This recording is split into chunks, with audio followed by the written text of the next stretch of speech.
So what if the reason you haven't, quote unquote, found yourself or reached that elusive state of peace is simply because you're obsessed with finding the answers Yeah. when you haven't even started asking the right questions yet? Right, yeah. The modern pursuit of personal growth is, it's almost entirely outcome dependent. We Yeah. can kind of treat life like this giant existential classroom where everyone is just sweating over a multiple choice test. Welcome to today's deep dive, by the way.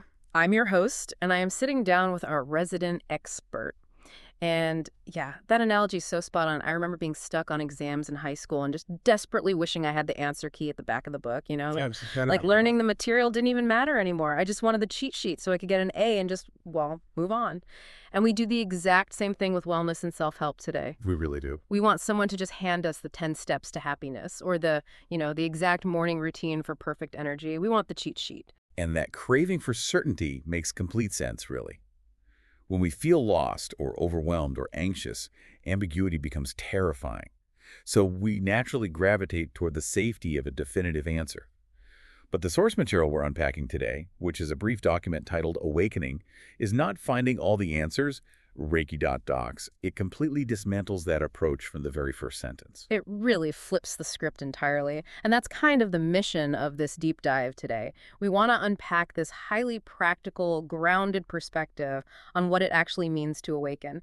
Because the text argues that the goal isn't acquiring answers at all, it's changing the inquiries themselves. Right, and that foundational argument redefines awakening entirely.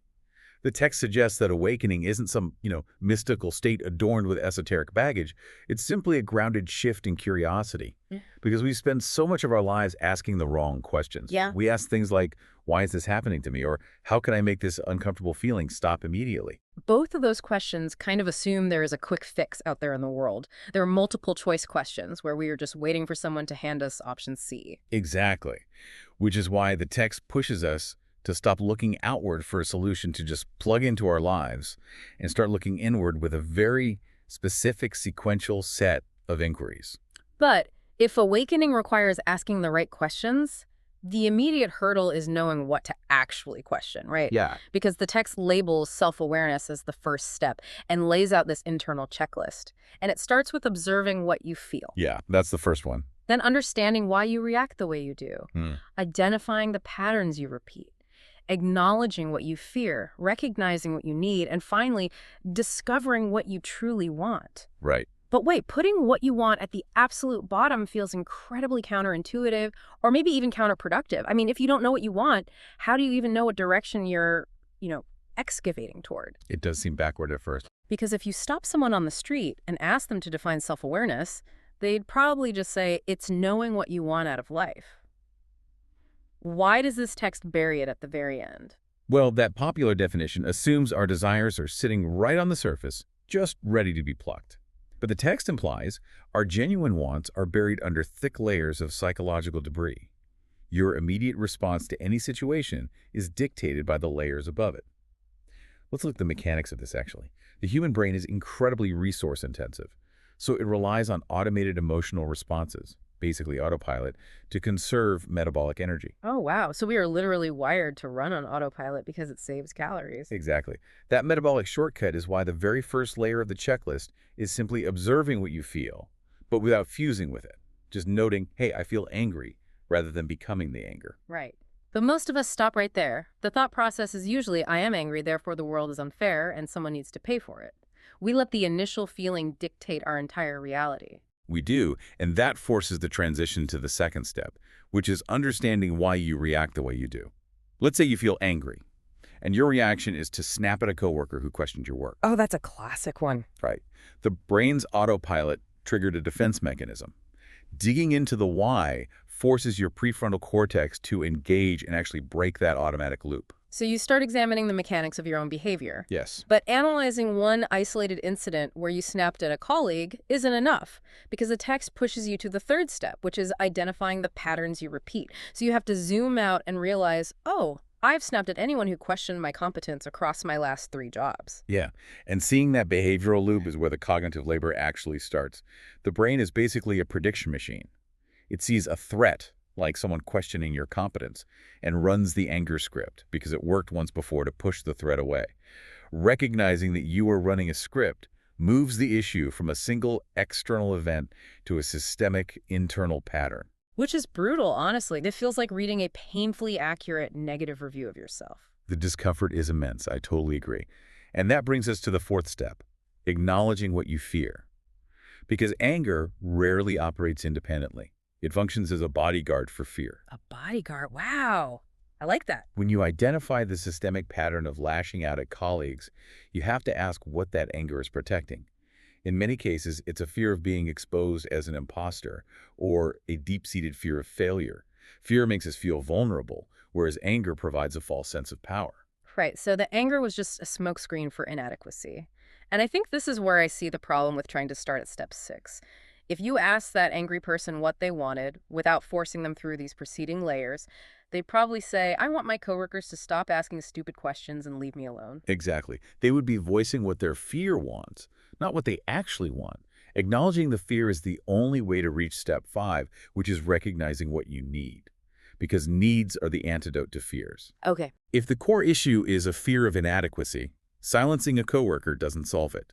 The actual need is internal validation, the need to feel secure in your own skills.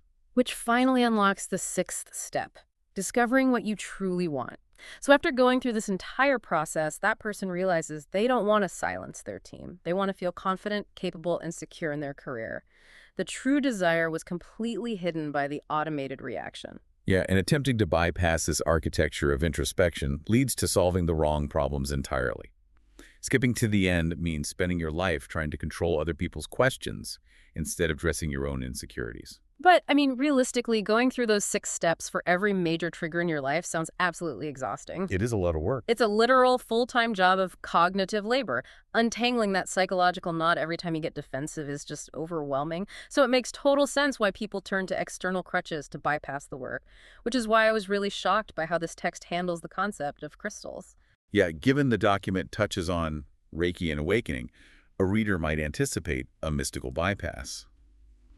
The wellness industry frequently commodifies personal growth, Yeah. marketing objects like crystals as magical external fixes. Right. You buy a specific stone, keep it on your desk, and it's supposed to magically absorb your anxiety or radiate productivity. Huh. We want to buy a solution rather than be the solution. Yeah, but the text strips all that away. It offers a stark, very grounded warning. Crystals cannot do this self-awareness work for you. The object has zero agency to do your psychological heavy lifting. No. It's not going to walk you through an intricate 6-step excavation of your behavioral loops. No, it completely demystifies the tool. However, the text doesn't dismiss physical objects entirely. It reframes their utility, stating they serve as a personal tool for focus and reminding. They act as a trigger to stop for a moment, breathe, and turn inward. It's sort of like buying a really expensive pair of running shoes. Well, that's a good comparison.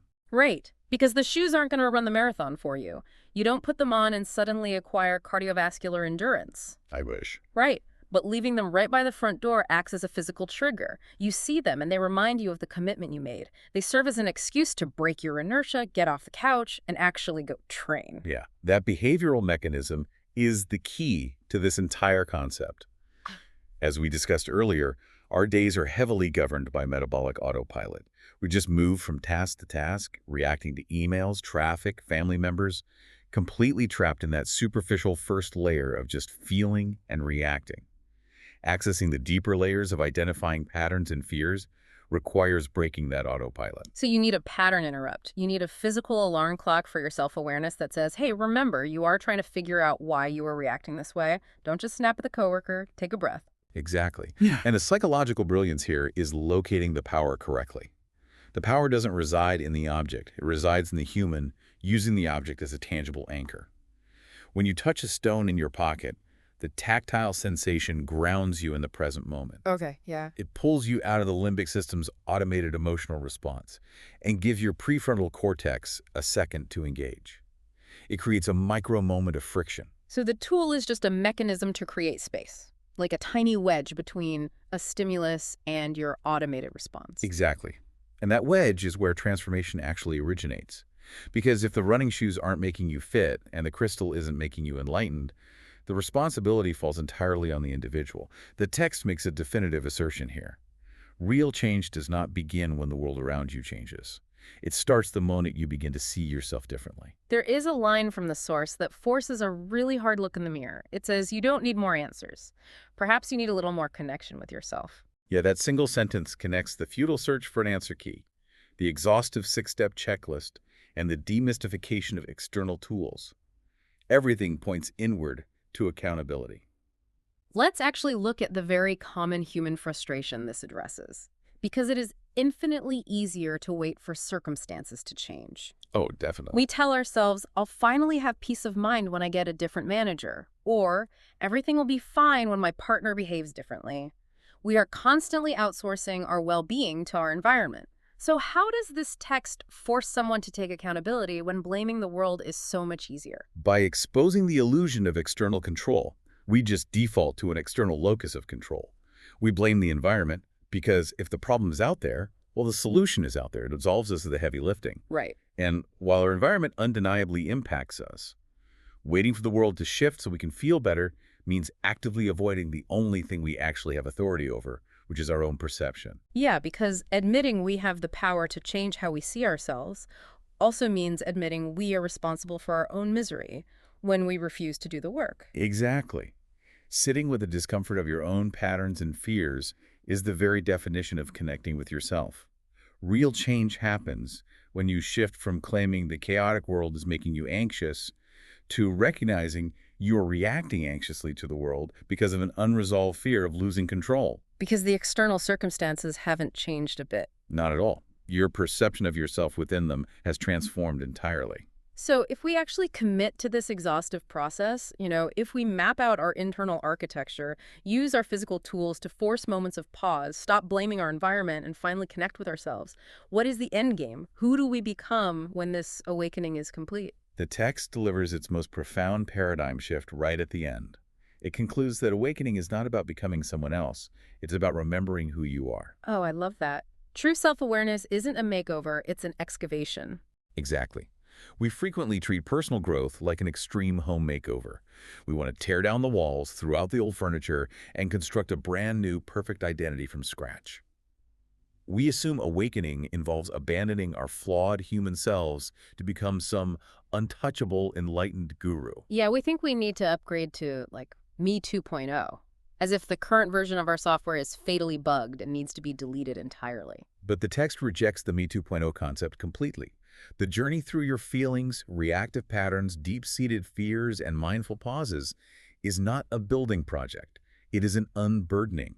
It involves stripping away the external noise, the societal expectations, and the reactive habits accumulated over a lifetime to uncover the original self that was always there. It's like peeling the onion to find out you were whole the entire time. You aren't adding mystical knowledge or downloading a new personality. You are just clearing the dust off the mirror so you can see clearly. That's a perfect way to put it. To pull all these threads together, our deep dive today started with the human obsession for an answer key. The text challenged us to stop seeking answers and start asking better questions. Right. We mapped the cognitive labor required to move past our knee-jerk feelings and uncover our true desires. Yeah. We dismantled the myth of the magical object, reframing it as a mere tool to interrupt our metabolic autopilot. And finally, we confronted the necessity of taking accountability for our own perception, realizing that the ultimate goal of all this internal work isn't to change who we are, but to remember who we have always been beneath the armor. That is just so incredibly profound. And we always want to leave you with a final thought to chew on, extending beyond just summarizing the text, building on that beautiful closing concept. If true awakening is simply the act of remembering who we already are, what are the daily habits, the societal pressures, or the modern distractions that originally caused you to forget yourself in the first place? And what is one question you can ask yourself today to start uncovering that answer key that was never actually missing, just buried? Keep digging, keep asking the right questions, and we'll catch you on the next deep dive.